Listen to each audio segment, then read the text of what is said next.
হরে কৃষ্ণ। সকলকে জানাই শুভ ভাতৃ দ্বিতীয়া। অনেকে এটাকে বলেন যম দ্বিতীয়া। তো এই ভাতৃ দ্বিতীয়ার তত্ত্বটিও আমরা এই উপলক্ষে আজকে শ্রবণ করব।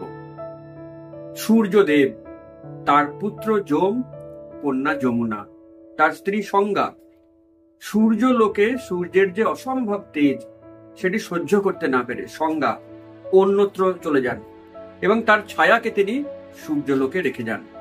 এই ছায়া হলেন যম আর যমুনার বিমাতা। তো নিজের মা আর বিমাতা এটা তো কখনো এক হতে পারে না।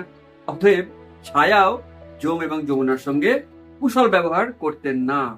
তখন দুঃখ পেয়ে যম সূর্যলোক ত্যাগ করে নিজের আলাদা লোক নির্মাণ করেন, তার নাম হলো যমপুরী।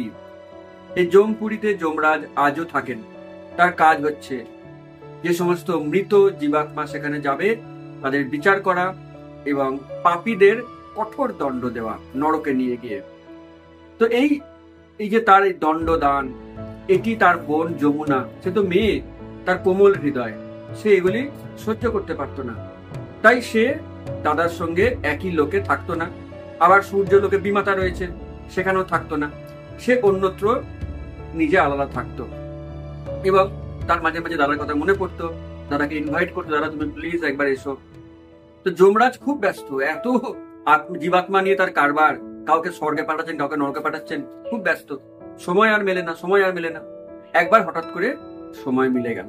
যমরাজ এলেন বোন যমুনার কাছে। যমুনার তো আনন্দের শেষ নেই, দাদাকে পেয়ে তিনি আনন্দে আত্মহারা, কত যে রান্না করলেন।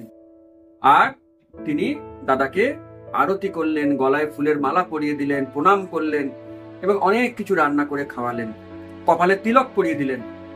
দাদা বললেন, তুমি আমাকে এত কিছু দিলে বোন, তুমি কি চাও বলো। দাদা এমনিতেই অনেক উপহার নিয়ে এসেছিলেন, তারপরেও তিনি বললেন তুমি বর চাও, যা চাইবে তাই দেব।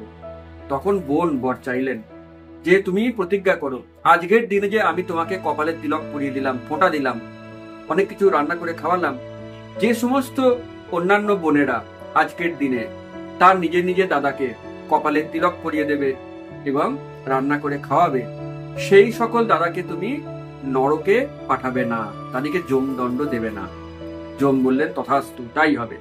অতএব এই ভ্রাতৃ দ্বিতীয়া যারা পালন করবে সেই সকল দাদারা যমরাজের দণ্ড থেকে নিস্তার লাভ করবে। এই হলো ভ্রাতৃ দ্বিতীয়ার বিশেষ তাৎপর্য। হরে কৃষ্ণ।